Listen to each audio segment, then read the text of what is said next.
Bismillahirrahmanirrahim. Alhamdulillahi rabbil alamin hamdan katsiran tayyiban mubarakan fih kama yuhibbu rabbuna wa yardah. Wassalatu wassalamu ala nabiyyina Muhammadin wa ala alihi wa sahbihi ajma'in. Amma ba'du. Kembali membaca Kitab Tauhid karya Syekh Shalih bin Fauzan Al-Fauzan hafizahullahu taala.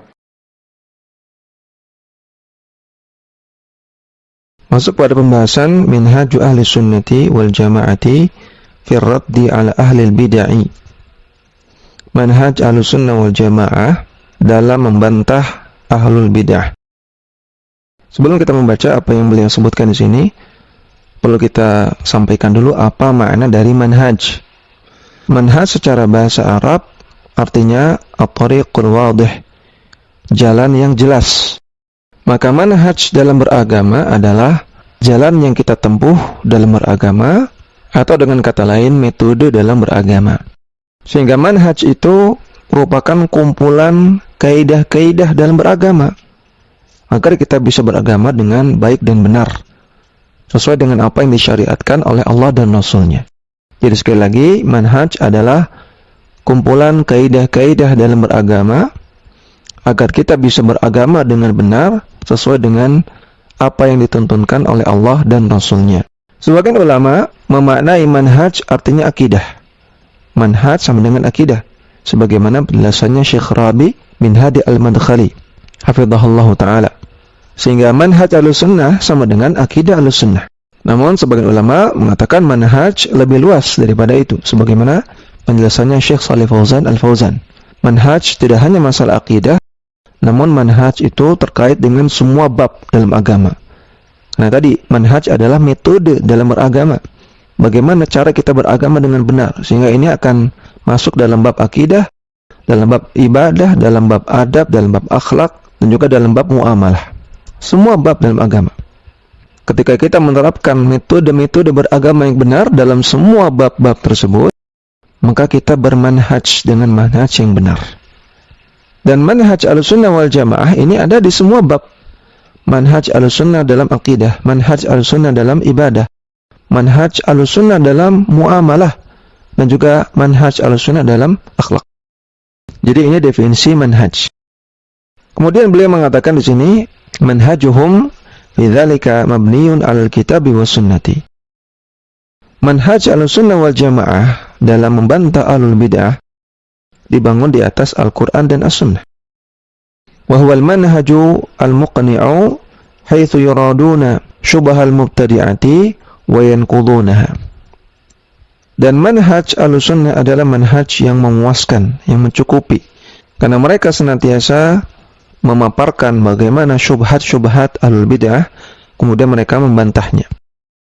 Wa yastadilluna bil kitabi was sunnati ala wujubit tamassuki bis sunani.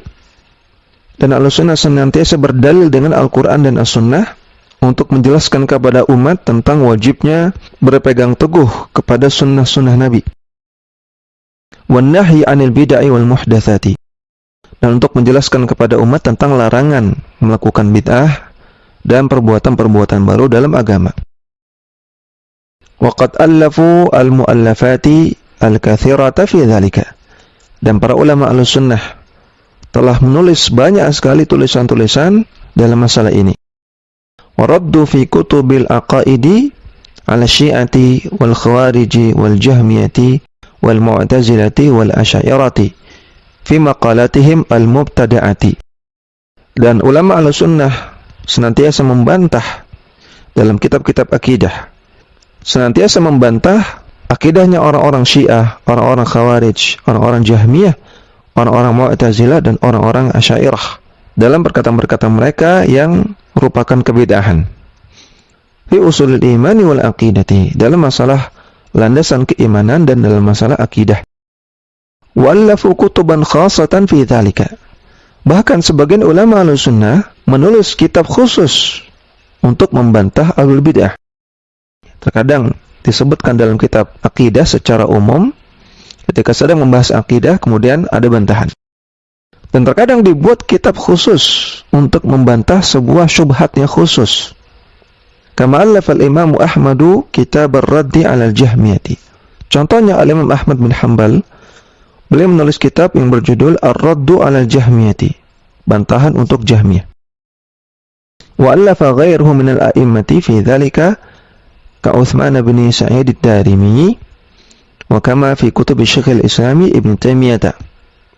Dan para imam-imam Ahlussunnah yang lain pun menulis kitab-kitab yang demikian. Contohnya seperti seorang ulama bernama Utsman bin Sa'id ad-Darimi, yang sering kita kenal dengan Ad-Darimi saja, Al-Imam Ad-Darimi.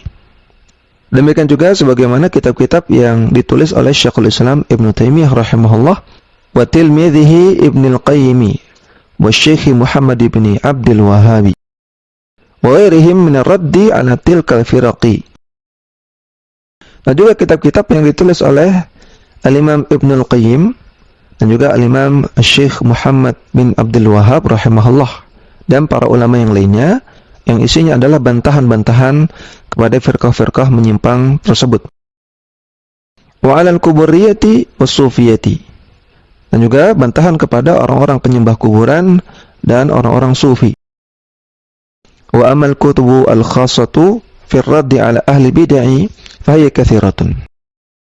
Adapun kitab-kitab yang khusus membantah kepada ahlul bid'ah, artinya kitab-kitab yang khusus membahas tentang kebid'ahan, apa definisi bid'ah, kemudian apa saja dalil-dalil yang melarangnya, kemudian membahas tentang syubhat-syubhat ahlul bid'ah dan yang lainnya. Kitab-kitab seperti ini katsiratun, banyak sekali.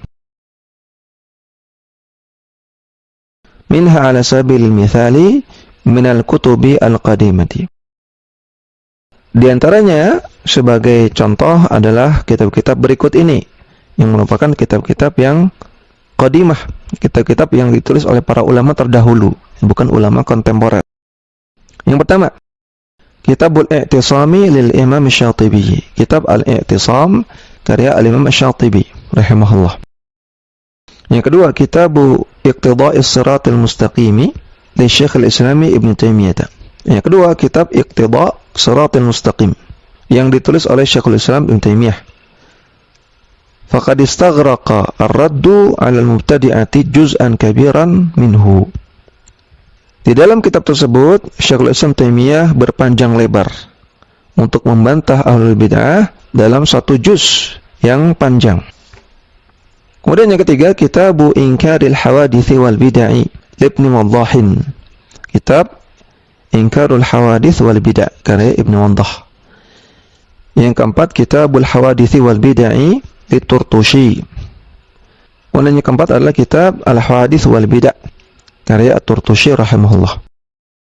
Yang kelima, Kitabul Ba'ithi ala Inkaril Bid'ah wal Hawadits li Abi Syamata.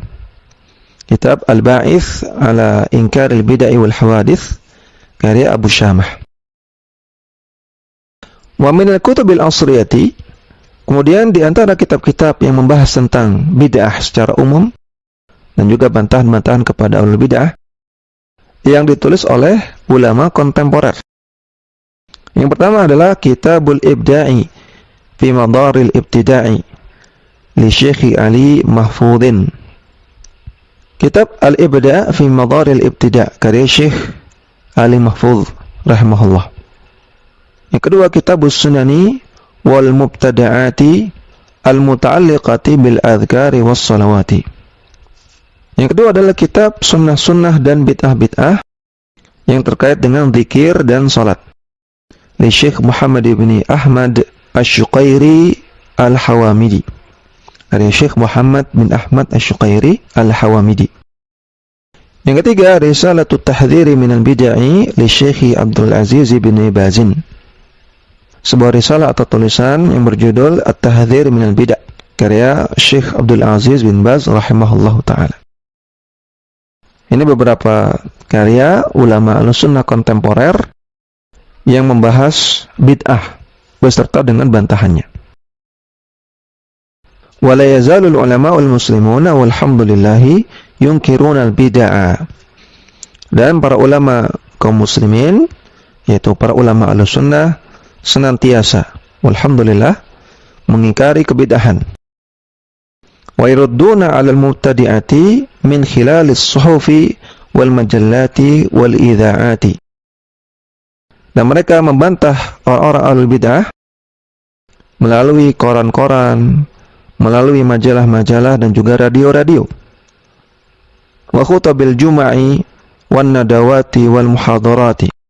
Dan juga melalui khutbah-khutbah Jumat dan juga seminar-seminar, nadwah-nadwah seminar dan muhadarah-muhadarah, pengajian-pengajian.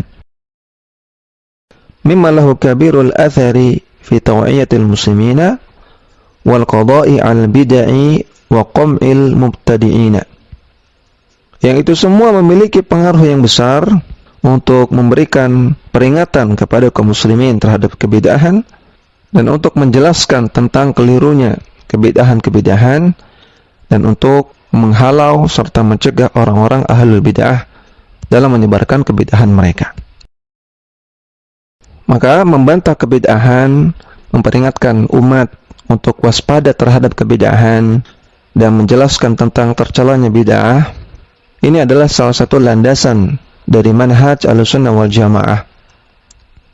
Sebagaimana disebutkan oleh Syekh Muhammad bin Umar Bazmul hafizahullah ta'ala dalam kitab beliau Al-Manhajus Salafi. Disebutkan bahwasanya Ahlussunnah itu memiliki 3 landasan pokok. Yang pertama adalah senantiasa mendakwahkan tauhid dan mengajak untuk menjauhkan diri dari kesyirikan. Ini landasan yang pertama dari dakwah Ahlussunnah. Yang kedua adalah senantiasa menjelaskan tentang terlarangnya bid'ah dan mengajak umat untuk menjauhi kebid'ahan. Dan yang ketiga adalah senantiasa mengajak umat untuk taat kepada ulil amri kaum muslimin dalam perkara ma'ruf dan tidak melakukan pemberontakan. Inilah 3 landasan pokok dari dakwah Ahlussunnah wal Jamaah. Kemudian fi bayani namadzija minal bid'ah al-mu'asirati. Penjelasan tentang beberapa contoh dari kebid'ahan-kebid'ahan yang ada di zaman sekarang. Hiya diantaranya sebagai berikut. Yang pertama, al-ihtifalu bil maulidin nabawi. Merayakan atau memperingati hari Maulid Nabi, hari kelahiran Nabi sallallahu alaihi wasallam. Yang kedua, at-tabarruku bil amakini wal athari wal amwati wa nahwi dzalika. Bertabarruk, mencari keberkahan dari tempat-tempat tertentu atau dari peninggalan-peninggalan atau dari orang-orang yang sudah mati atau semisalnya. Yang ketiga, al-bid'ah fi majallil ibadati wa taqarrubi ila Allah. Kebid'ahan-kebid'ahan yang dilakukan terkait dengan ibadah-ibadah dan bentuk mendekatkan diri kepada Allah Subhanahu wa taala. Al-bid'ah al-mu'asiratu katsiratun bihukmi ta'akhkhuri zamani wa qillati ilmi wa kathrati du'ati ila al-bid'ah. Kebid'ahan-kebid'ahan di zaman sekarang banyak sekali disebabkan karena semakin jauhnya zaman dari zaman kenabian dan sedikitnya ilmu dan banyaknya para dai-dai yang mengajak kepada kebid'ahan. Wal mukhallafati wasiryani tashabbuhi bil kufari fi adatihim wa tuqusihim. Dan banyaknya penyimpangan-penyimpangan dalam agama dan banyaknya perbuatan tasyabbuh menyerupai orang-orang kafir dalam adat-adat mereka dan hal-hal yang menjadi ciri khas mereka. Musaddiqan liqaulihi sallallahu alaihi wasallam. Ini sebagaimana telah dikabarkan oleh Nabi sallallahu alaihi wasallam, beliau bersabda, "La tattabi'anna sunana man kana qablakum." Sungguh kalian akan mengikuti jalan-jalannya orang-orang terdahulu, yaitu orang-orang jahiliyah. Dalam hadis sahih riwayat At-Tirmidzi. Kemudian beliau menjelaskan di sini poin yang pertama, yaitu al-ihtifalu bi munasabatil maulidi an-nabawiyyi fi Rabi'il Awwali.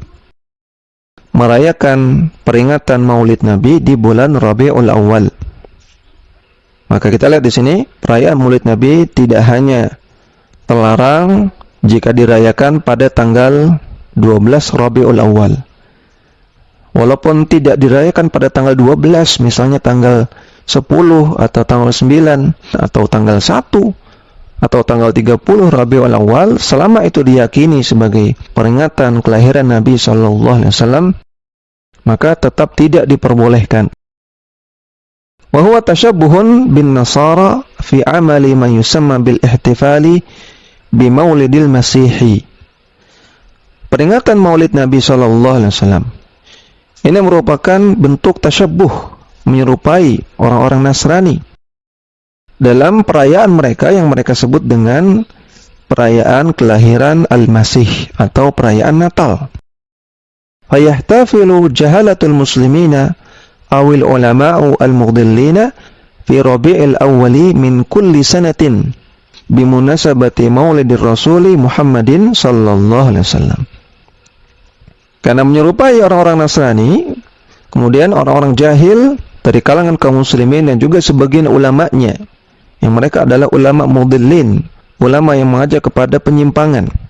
Di bulan Rabiul Awal mereka merayakan hari kelahiran Rasulullah Muhammad sallallahu alaihi wasallam. Wa minhum man yuqimu hadzal ihtifala fil masajid. Di antara mereka ada yang merayakan perayaan ini di masjid-masjid. Wa minhum man yuqimuhu fil buyuti. Di antara mereka ada yang merayakan perayaan ini di rumah saja. Awil amkinati al-mu'addati lidzalika. Atau ada yang merayakannya di tempat tertentu yang memang dipersiapkan untuk merayakan perayaan Maulid Nabi. Wa yahduru jumu'un katsiratun min dahma'in nasi wa awamihim. Kemudian perayaan ini dihadiri oleh banyak sekali orang, yaitu orang-orang dari kalangan awam kaum muslimin. Ya'maluna dzalika tashabbuhan bin nasara fi ibtida'ihim al-ihtifala bi maulidil masih alaihi salam. Yang mereka melakukan ini menyerupai perbuatan orang-orang Nasrani, yang orang-orang Nasrani ini juga ibtida', membuat perkara kebid'ahan dalam agama mereka ketika mereka merayakan hari kelahiran Al-Masih atau Yesus. Jadi dalam agama Nasrani sendiri tidak ada dalil tentang perayaan Natal. Mereka membuat kebid'ahan. Kemudian ini ditiru lagi oleh sebagian kaum muslimin. Allah musta'an. Wal ghalibu anna hadzal ihtifala alawatun ala kaunihi bid'atan wa tashabbuhan bin nasara la yakhlu min wujuhi syirkiyati wal munkarati.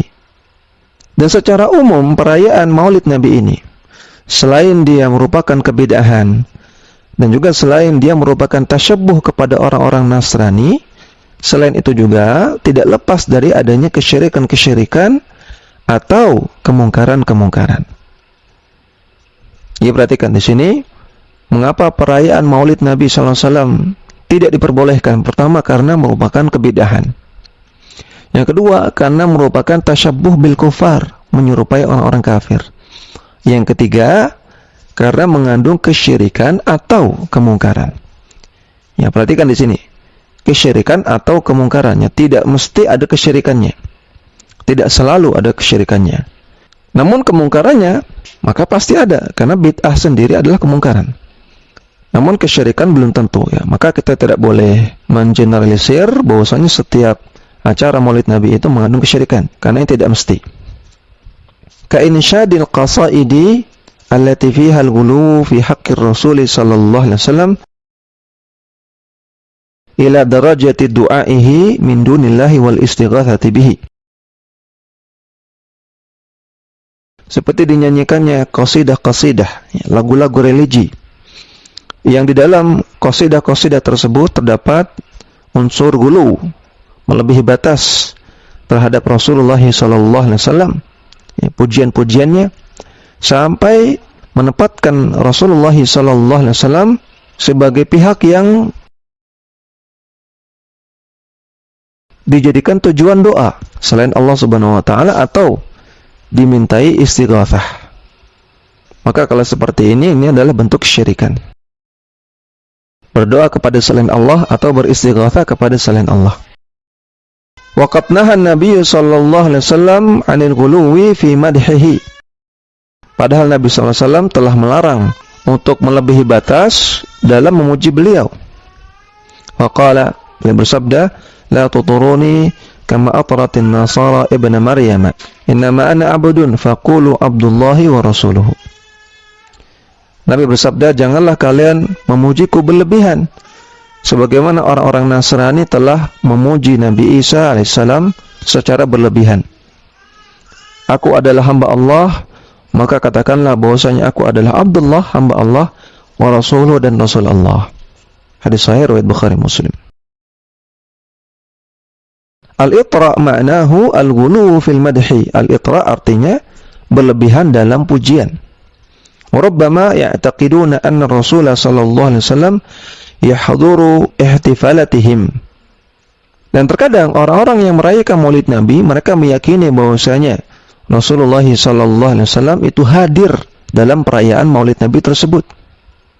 Ini juga akidah yang tidak benar. Ini adalah khurafat. Pertama, karena Nabi SAW adalah manusia. Beliau tidak bisa berada di banyak tempat dalam satu waktu. Kemudian Nabi SAW sudah meninggal. Beliau tidak lagi ada di alam dunia. Beliau ada di alam barzakh, dalam kondisi mendapatkan kenikmatan dari Allah Subhanahu wa taala, dan kondisi yang paling sempurna di alam barzakh. Yang ketiga, andaikan Rasulullah SAW bisa keluar dari alam barzakh, kemudian melakukan perkara-perkara, tentunya Nabi SAW sudah melakukan itu kepada para sahabatnya, sehingga tidak terjadi perselisihan di antara para sahabat, tidak terjadi peperangan, pertumpahan darah di antara mereka. Nyatanya itu tidak terjadi. Tidak ada Nabi SAW keluar dari kuburnya kemudian mendamaikan para sahabat. Demikian juga tidak ada para sahabat meminta tolong kepada Nabi SAW di dalam kuburnya. Maka keyakinan bahwasanya Nabi SAW menghadiri Maulid Nabi ini adalah keyakinan yang batil. Wa minal munkarati allati tusahibu hadhil ihtifalati al-anashidu al-jama'iyatu al-munaghamatu. Kemudian di antara bentuk kemungkaran-kemungkaran yang biasanya terjadi dalam perayaan Maulid Nabi, pertama, adanya nasyid-nasyid yang dinyanyikan secara jama'i, secara bersama-sama, yang munaghamah, yang berirama merdu, yang diirama-iramakan. Perlu diketahui bahwasanya hukum nasyid itu syair-syair yang dinyanyikan, hukum asalnya mubah, selama tidak dibarengi dengan adanya alat musik, selama tidak diiringi oleh alat musik. Nasyid tanpa alat musik hukumnya mubah. Namun nasyid itu bisa berubah menjadi haram jika diyakini sebagai bagian dari agama, jika diyakini memiliki keutamaan, jika digunakan untuk ibadah, karena ini menjadi nasyid yang bid'ah. Adapun jika seseorang itu bersyair, ya misalnya dia membaca puisi, membaca syair dengan adanya nada tertentu, intonasi tertentu, ini nasyid juga. Maka ini hukum asalnya boleh. Orang bersyair, dia bikin puisi, kemudian dia baca dengan intonasi, maka ini mubah, boleh-boleh saja ketika tidak diiringi oleh alat musik.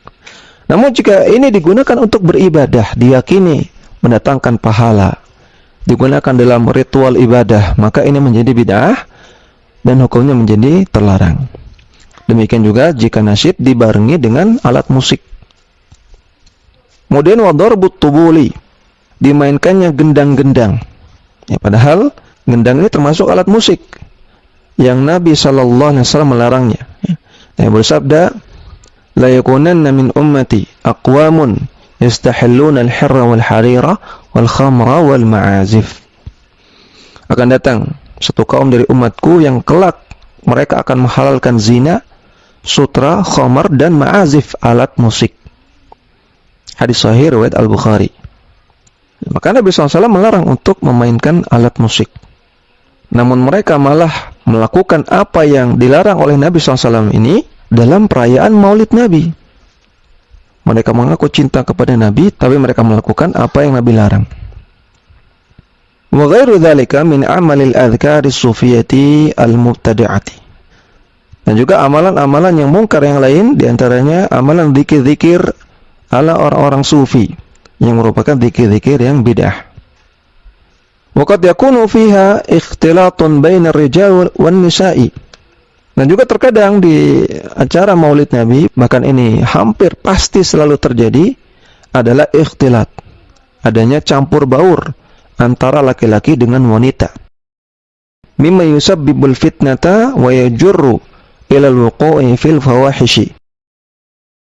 Yang campur baurnya laki-laki dan perempuan itu akan menyebabkan fitnah, akan menyebabkan kerusakan agama, dan akan menyeret, akan membawa kepada terjerumusnya seseorang kepada fahisyah, kepada zina atau yang mendekati zina.